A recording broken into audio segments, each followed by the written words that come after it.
Yan, magandang hapon po sa ating lahat guys. Yan naman po yung ating pong mga gulay. Oh. Yan.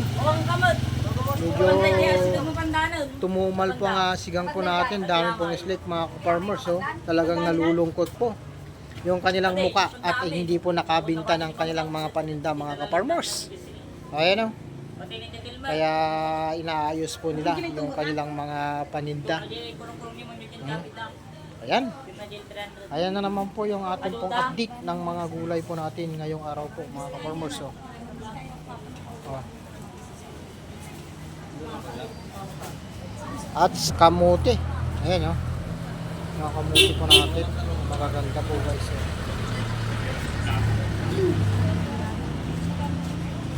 Oh. Mga talong po natin na mucho. Magaganda po guys. Quality. Hello po sa ating lahat. Shoutout po. Yan na naman po yung ating pong update ngayong araw ng mga gulay po natin. Yan, manood po kayo sa ating live po mamaya at makita po natin yung update at mga presyo po lahat ng mga gulay po natin mga ka-farmers. Gaya po ng ampalaya, talong, kamatis, okra, yung mga sigang po natin, dahil po tayong slip. Yan, maraming salamat po. Magandang hapon. Ayan, medyo malungkot po mga mukha nila mga ka-farmers kasi hindi nakabinta pa. Ayan o.